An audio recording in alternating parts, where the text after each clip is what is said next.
For those of you that are just joining us, I'm Angela Brown. I'm the CEO of Savvy Cleaner. And for the last 32 years, I focused on leaving the world a better place by leaving it clean.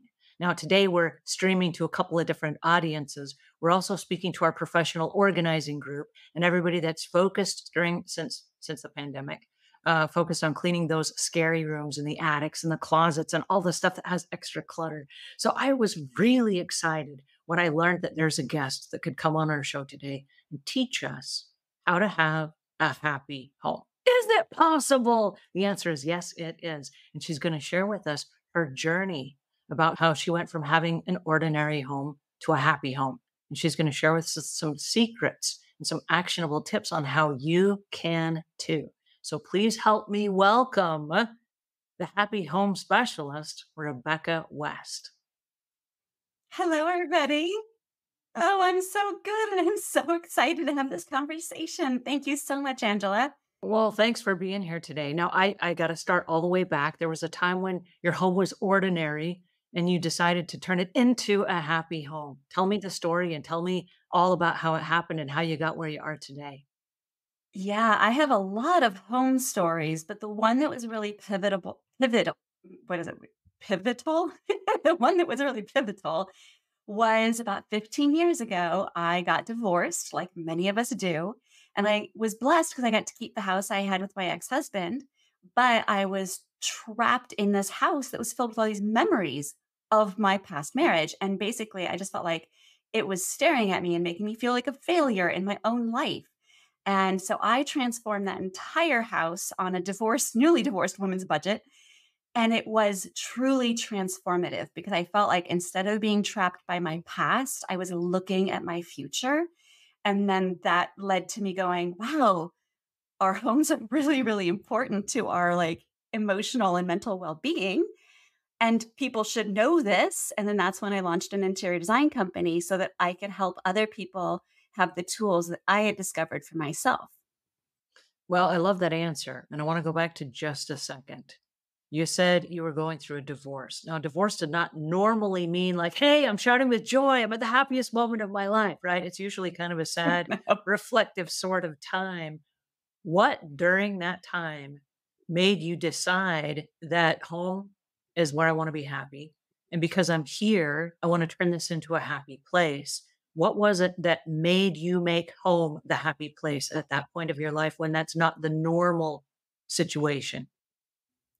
I think it's because so I grew up in the military, and by growing up in the military, if there's any other army brats out there, you know that setting up home is a big part of constantly moving, right? So my parents did a really good job of, within 2 weeks, our homes would be set up and we would feel like we were home, even though we were in a new state, new school, new country, whatever it was.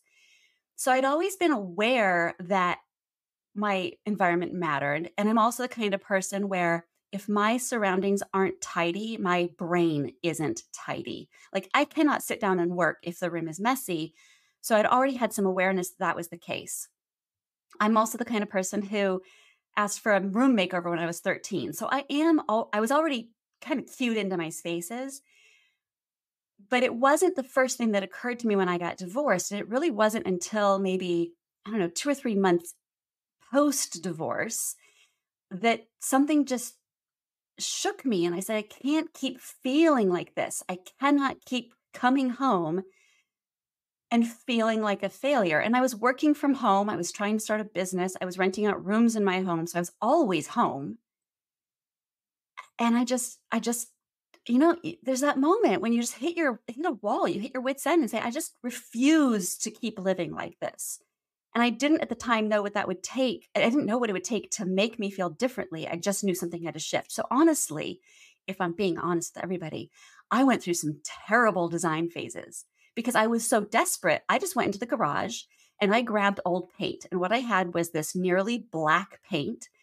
And I painted my vaulted ceilings nearly black. Then Whoa. I grabbed some other old paint, which was lime green, and I did this faux finish on this one wall. I mean, it looked like a haunted house in the first round, but it was so great because it was so terrible that it kind of broke me free of the space, right? It was so bad that it definitely wasn't my divorced home. And it was so bad that I clearly couldn't keep living like that either. And so then I got intentional about it. I was like, okay, well, what do I want to live in? Where do I want to live? How do I want to feel? And I bought paint for myself and I bought it in soft pinks and purples. And I made this, my now husband called it my dollhouse. I made the whole thing feminine and so me. If anybody's seen the Barbie movie and like that was she's like, "This is my house. This isn't your house. This is my space." And that's what I needed. I needed a space where I would heal and where I wasn't tending to somebody else's needs or accommodating them. And that was amazing. And then after a while, I no longer needed my like feminine cocoon, like my no boys allowed girl house. And I started shifting it again so that it would be a little bit more gender neutral as I was ready to start dating. And that's when I met my now husband. And the thing about homes is they're never done, right? They should be following us through our chapters. And so that was that chapter of my home and my life. Alrighty, that is it for today. Oh man, I'm so sad our time is up, but you guys get on the email, send Rebecca your comments and win your design coaching session, Rebecca at seriouslyhappy.com. Can't wait to hear from y'all. Oh, you guys, this is so fantastic. Thank you guys for joining us today. I've really enjoyed this. So thank you, Rebecca, and we will see you guys again soon.